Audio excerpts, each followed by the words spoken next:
देव, अच्छा मेरी गलती थी, अब तो उसे मना देना मेरे लिए, वो तुझसे कुछ बात भी करना चाहती है। कबीर, तू ऐसी हरकतें करता ही क्यों है? बता, कहाँ है वो? देव ने टेरेस की ओर इशारा कर दिया। कबीर ने इधर उधर नजरें दौड़ाई कि तारा दिख जाए, पर वो कहीं नजर नहीं आई। वह टेरेस पर चला गया। उसके जाते ही देव के चेहरे पर शरारती मुस्कान तैर गई। कबीर जब टेरेस पर गया तो मौली वहां अपने घर वालों से फोन पर बात करती हुई दिखी। उसने जब कबीर को देखा तो कुछ देर में कॉल कट कर उसके पास आई। बोलो, क्या हुआ? कबीर चौंका। मैं क्या बताऊं, तुम बताओ क्या हुआ? देव से नाराज हो, वो बता रहा था। मौली, मैं नहीं, वो मुझसे नाराज है। कहता है अपनी दोस्त तारा के साथ घूमूंगा पूरा दिन। कबीर हंस दिया। और तुम कुछ बात करना चाहती थी ना? बोलो। मौली, नहीं तो, मुझे कोई बात नहीं करनी थी। कबीर, तो देव ने झूठ क्यों? तभी उन्हें मंजीत की आवाज सुनाई दी। अबे कबीर, मौली भाभी का दूल्हा तेरी दुल्हन को लेकर भाग गया है। कबीर और मौली ने एक दूसरे को हैरानी से देखा। मौली, इसका मतलब यह देव की शरारत थी। कबीर, ये मेरी बीवी को लेकर क्यों भागा? आज इसे छोड़ूंगा नहीं। दोनों जल्दी से नीचे आए तो मंजीत साहिबा हंसते हुए दिखे। साहिबा, क्या बात है कबीर भाई, आज तो आप और देव भाई दोनों ही बहुत अच्छे लग रहे हो। वैसे आप पर ये स्टबल लुक काफी जच रहा है। मंजीत, बस कर, नजर लगाई क्या मेरे दोस्त को? भूले मत, वो तारा भाभी की अमानत है। ऐसे तारीफ करेगी तो कबीर शर्मा जाएगा और बाहर जाने की जगह अपने कमरे में जाकर छिप जाएगा। यह सुनते ही मौली साहिबा हंसने लगी। कबीर गुस्से से मंजीत को देखने लगा तो मंजीत ने अपने कान पकड़ लिए। मंजीत ने साहिबा की तरफ देखा। और तेरा मतलब क्या है? मेरी दोनों भाभियां भी तो कितनी प्यारी लग रही हैं, पर क्या फायदा? बड़ा बुरा हुआ कबीरे, देव तेरी बीवी को लेकर भाग गया। कह रहा था कि मौली को दिखाना है मुझे कि मैं मेरी दोस्त के साथ भी खुश रह सकता हूँ।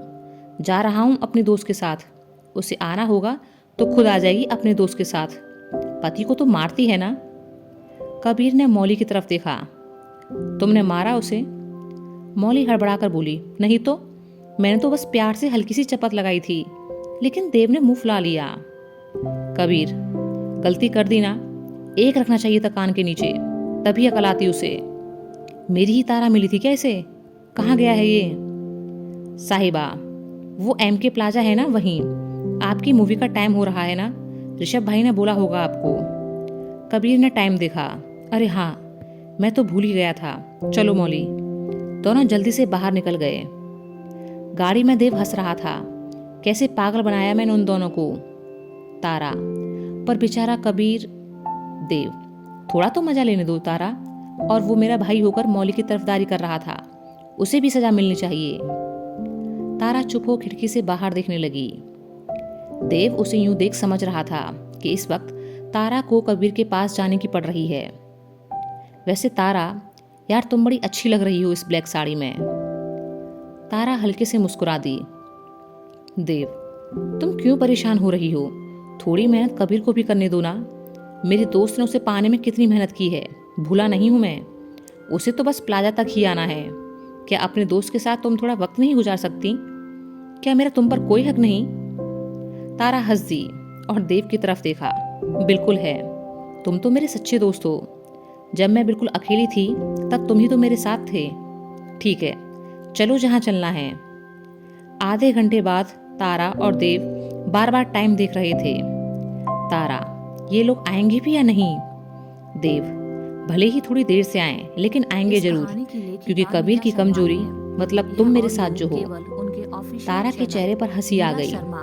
इतने में देव की नजर दूर से आते कबीर मौली पर पड़ी तो हाथ हिलाकर उनका ध्यान अपनी ओर खींचा, जिसमें वो कामयाब भी हो गया। कबीर और मौली अब उनकी ओर बढ़ चले। कुछ ही देर में देव और तारा के सामने खड़े थे। कबीर की नजर तारा पर पड़ी, जो पहले कुछ वक्त तक कबीर को अपलक निहारती रही, फिर मुस्कुराते हुए उसकी तरफ देख रही थी। कबीर भी शांत सा खड़ा हो उसे देखने लगा। देव ये देख मन ही मन मुस्कुरा दिया। कबीर ने अब जैसे ही तारा की तरफ कदम बढ़ाया कि देव बीच में आ खड़ा हुआ। मूवी के लिए लेट हो रहे हैं, चलो जल्दी। कबीर ने नाराजगी से देव को देखा। तू हटता है रास्ते से या मैं हटाऊं? आज ही का दिन मिला था तुझे मेरी बीवी को मुझसे दूर ले जाने के लिए।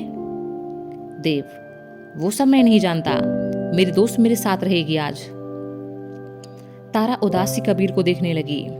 मौली, देव तुम मुझसे नाराज हो ना, तुम मुझसे बात करो, इन दोनों को क्यों तंग कर रहे हो? देव, मेरा झगड़ा इस कबीर से भी है, यह कभी मेरी साइड नहीं लेता, हमेशा तुम्हारी तरफदारी करता है। चलो तारा, मूवी का टाइम हो गया है। देव तारा का हाथ पकड़ उसे अपने साथ ले जाने लगा।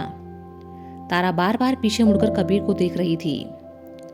मौली कबीर के पास आई। ये ना एकदम बच्चा है, कभी बड़ा नहीं होगा। कबीर, लगता तो यही है, चलो हम भी चलते हैं। दोनों तारा देव के पीछे चले गए। कुछ वक्त बाद स्क्रीन पर एक डरावनी मूवी चल रही थी। सामने की तीसरी लाइन में सबसे पहले देव, फिर तारा, मौली और कबीर बैठे थे। मौली ने डर की वजह से कबीर का हाथ मजबूती से पकड़ रखा था और देव ने तो तारा की साड़ी के पल्लू से अपना चेहरा छुपाया हुआ था। बीच बीच में वह तारा से पूछता कि चुड़ैल गई क्या स्क्रीन से। तारा जब हाँ कहती तो पल्लू को थोड़ा नीचे सरकाकर स्क्रीन पर देखता। कबीर, मौली है भूत प्रेत चुड़ैल वगैरह कुछ नहीं होता, डरना बंद करो। मौली, वो सब मुझे नहीं पता, लेकिन फिलहाल यह मूवी बहुत डरावनी लग रही है और मैं उस ऋषभ को छोड़ने वाली नहीं हूँ। उसे क्या बस यह हॉरर मूवी ही मिली थी मैं दिखाने को? और मुझे क्या कह रहे हो? अपने भाई को देखो कैसे मुंह छिपा कर बैठा है। तारा ने देव की तरफ देखा। कुछ तो शर्म करो, फौजी होकर भूत से डरते हो।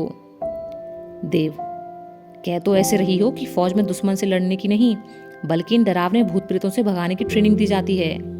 बचपन से ही मुझे हॉरर मूवी से डर लगता है। सच कहूँ तो वैसे डर नहीं लगता, लेकिन जब ये डरावने चेहरे बना एकदम से स्क्रीन पर आ जाते हैं ना, तो जान ही नहीं निकलती। वरना दिल तो अपना धड़कने का काम छोड़ एक पल को तो आराम से बैठ ही जाता है। तारा और कबीर परेशान से एक दूसरे को देख रहे थे कि आज पता नहीं कहाँ फंस गए। कबीर ने मौली के पीछे सीट पर हाथ रखा और तारा की तरफ देख मुस्कुरा दिया। तारा ने भी अपने और कबीर के बीच बैठी मौली के पीछे सीट पर रखे कबीर के हाथ को जैसे ही छूना चाहा कि पीछे की सीट पर बैठी आंटी की नज़र पड़ी, जो बड़े अजीब तरीके से तारा को देख रही थी। तारा ने फटाफट से अपना हाथ वापस खींच लिया। कबीर का ध्यान उन आंटी पर नहीं गया था, तो इशारे से पूछा कि क्या हुआ। तभी उसके और तारा के कानों में पीछे की सीट पर बैठी आंटी की हल्की सी फुसफुसाहट सुनाई दी। देखो तो लड़की को, दूसरी लड़की के पति का हाथ पकड़ रही थी। भलाई का जमाना ही नहीं रहा। तारा कबीर ने एक दूसरे को देखा, फिर चुपचाप सीधे बैठ गए। अब लोगों को क्या पता था कि माजरा क्या है। जैसे तैसे इंटरवल तक देव और मौली वह मूवी देख सके।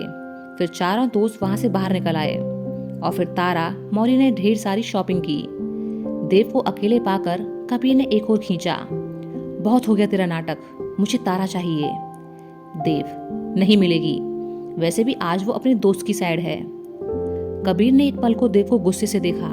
ठीक है फिर, अब तू देखना कि तारा खुद कैसे मेरे पास भाग कर आती है। कबीर कुछ सोचकर वहां से चला गया। कुछ वक्त बाद देव, मौली और तारा तीनों की नजरें कबीर को ढूंढ रही थी। तारा ने देव की तरफ देखा। कहीं तुमने कुछ शरारत तो? देव, नहीं, मैंने तो कुछ नहीं किया। तभी मौली ने दोनों को पुकारा और एक तरफ देखने का इशारा किया। दोनों की नजरें उसुर गईं। कबीर एक पानीपुरी वाले के स्टॉल के सामने खड़ा पानीपुरी खाए जा रहा था। उसकी आंखों में आंसू, लाल हो चुकी नाक और बार बार आती हिचकियां ये बताने के लिए काफी थीं कि पानीपुरी कितनी तीखी होगी। वह बार बार अपने आंसू पोंछता और अगली पानीपुरी खाता। उसका यह हाल देख तीनों दंग रह गए। तारा कबीर का यह हाल बर्दाश्त नहीं कर पाई और जल्दी से उसकी ओर भागी। उसने कबीर के पास पहुंच जल्दी से पानीपुरी की एक प्लेट ले उसके हाथ से अलग कर दी और पास ही के काउंटर से पानी की बोतल ला उसे थमा दी। तब तक देव, मौली भी वहां पहुंच गए थे। कबीर एक बार में ही बोतल का सारा पानी पी गया। हिचकियां ले लेकर उसका बुरा हाल था। तारा ने फटाफट से अपने हाथों से उसके आंसू पोंछे और लगी डांटने। तुम पागल हो गए हो, ये क्या कर रहे थे? जब तुम्हें पता है कि तुम्हें तीखा नहीं खाया जाता तो क्यों खा रहे थे? कबीर, तो क्या करता? सुबह से तुम देव के साथ घूम रही हो, फिर मैं वापस चला जाऊंगा तो पीछे से रोती हो कि मेरे लिए वक्त नहीं है। तुम्हारा ध्यान तुम्हारे दोस्त से हटकर मुझ पर आए, इसलिए मुझे ये करना पड़ा। तारा यह सुनकर रोनी सूरत बनाते हुए बोली, आई एम सॉरी, मैं तो बस देव की बातों में आकर तुम्हें थोड़ा तंग कर रही थी, पर अब और नहीं। मैं अब तुम्हारे साथ ही रहूंगी हर वक्त। कहते हुए वह कबीर के गले लग गई। कबीर देव की तरफ देख मुस्कुरा दिया। मौली ने देव के कंधे पर 2-3 चपत लगाई। तुमने सुबह से हम तीनों को परेशान कर रखा है, अब तो बंद करो ये नाटक। देव हंस दिया। अच्छा ठीक है, मैं अब और शरारत नहीं करूंगा। चलो अब लंच कर लिया जाए। चारों ने एक साथ पास ही के होटल में लंच किया। फिर रात को घर पर मिलने की बात कर देव मौली अलग तो कबीर तारा अलग चले गए। पूरा दिन घूमने फिरने के बाद देर शाम कबीर तारा को लेकर आना सागर झील के किनारे जा पहुंचा। सूर्यास्त के समय वहां का नजारा देखते ही बनता था। दोनों कुछ वक्त तक हाथों में हाथ थामे वहां टहलते रहे, फिर एक ओर जा बैठे। कबीर ने तारा की ओर देखा। तुम कुछ भूल नहीं रही? तारा चौंकी। क्या? कबीर, यही कि मैंने तुम्हें आज कोई तोहफा नहीं दिया। तारा चेहरे पर हल्की सी मुस्कान लिए बोली, तो? कबीर, तो तुम बिना गिफ्ट के ही खुश हो?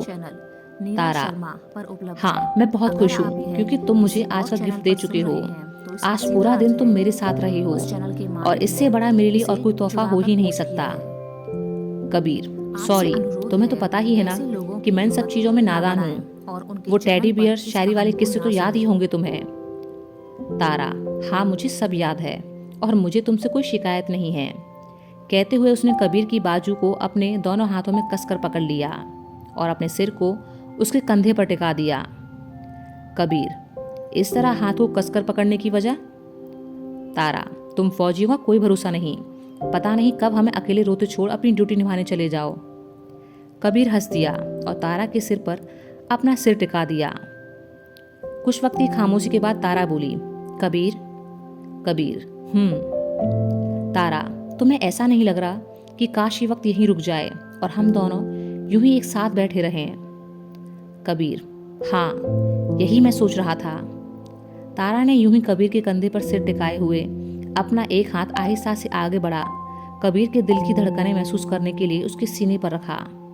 कबीर ने भी अपना हाथ उसके हाथ पर रख दिया। अगले ही पल तारा को कुछ एहसास हुआ। उसने अपना सिर उठा कबीर को देखा। ये क्या है तुम्हारे ब्लेजर की पॉकेट में? कबीर को कुछ याद आया। उसने अपने ब्लेजर के पॉकेट से एक गुलाब का फूल निकाला और तारा की तरफ देखने लगा। लाया तो सुबह ही था सबसे छिपाकर तुम्हें देने के लिए, लेकिन मौका ही नहीं मिला।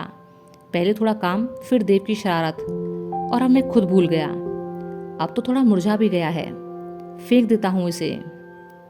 तारा कबीर के मासूमियत भरे चेहरे को देखती रह गई। कबीर ने जैसे ही गुलाब को फेंकना चाहा कि तारा ने उसका हाथ पकड़ लिया। जब मेरे लिए लाए हो तो मुझे देते क्यों नहीं? क्या हुआ जो थोड़ा मुरझा गया? लाए तो मेरे लिए ही था ना प्यार से।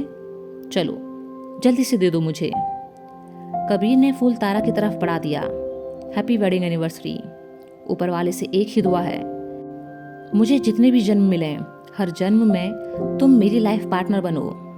तारा का चेहरा यह सुन खिलखिला उठा। उसने वह फूल लेने के लिए जैसे ही हाथ आगे बढ़ाया कि कबीर ने अपना हाथ पीछे कर लिया।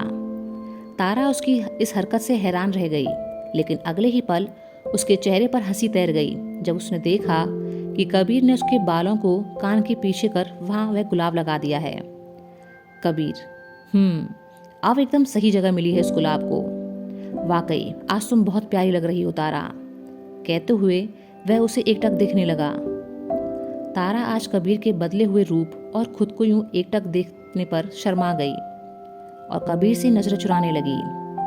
उसे यूं देख कबीर पहले तो उसे ऐसे शर्माते देखता रहा, फिर फटाफट से उसके माथे पर हाथ रखा। कहीं तुम्हें बुखार तो नहीं, या सिर पर कोई चोट लगी है? तारा, नहीं तो, कुछ भी तो नहीं।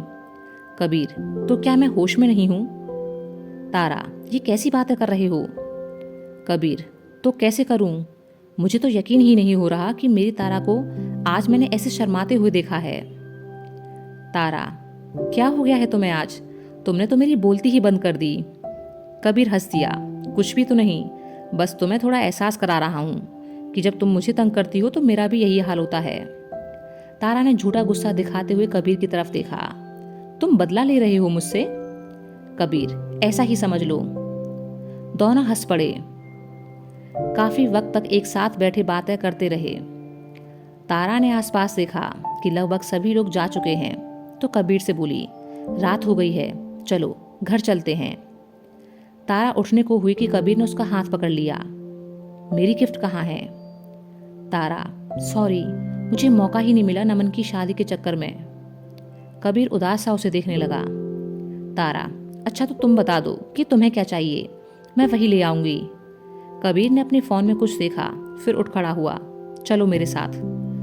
तारा खड़े होते हुए बोली, कहाँ? कबीर, पास ही में एक मंदिर है, वहां। दोनों उस ओर चल दिए। वहां पहुंच तारा ने अंदर जाकर देखा कि वहां कोई पंडित जी बैठे हुए हैं और सामने एक मंडप सजा हुआ है। तारा धीरे से कबीर से बोली, लगता है किसी की शादी है। कबीर कुछ कहता कि पंडित जी ने उसकी तरफ देखा। आ गए आप लोग, मैं कब से राह देख रहा था, चलिए विधि शुरू करते हैं। तारा अचंभे से कबीर को देखने लगी। ये हमसे क्यों कह रहे हैं? कबीर ने तारा की तरफ देखा। पहली बार हमारी शादी किन हालात में हुई थी यह किसी से छुपा नहीं है। पता नहीं रोहन की शादी में आ पाऊंगा या नहीं, इसलिए आज ही ये काम कर लेना चाहता हूँ। तारा, दोबारा शादी करोगी मुझसे? तारा की आंखें खुशी से नम हो गईं। ये भी भला पूछने वाली बात है। कबीर तारा का हाथ पकड़ उसे मंडप के पास ले आया। तारा, पर फैमिली? तभी उसे राधा माँ की आवाज़ सुनाई दी। अपने बच्चों की खुशी में भला हम क्यों शामिल नहीं होंगे? तारा ने उस तरफ मुड़कर देखा तो सामने राधा माँ, देव, मौली, ऋषभ, मंजीत, साहिबा, रोहन, निशा, नमन और मुग्धा खड़े थे। तारा अविश्वास से सभी को देख रही थी। आप सब यहाँ? ऋषभ, हाँ, कबीर का प्लान था ये कि वो तुमसे दोबारा शादी करना चाहता है। मैंने तो कहा था इसे कि शादी की तो कोई दिक्कत नहीं है, लेकिन एक बार फिर सोच ले कि लड़की यही रखनी है या बदलनी है।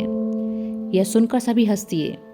निशा, पिछली बार मैं शादी नहीं देख पाई थी, लेकिन अब आराम से देखूंगी। मंजीत, आज हम ही लड़की वाले और हम ही लड़के वाले। पंडित जी शुरू करो।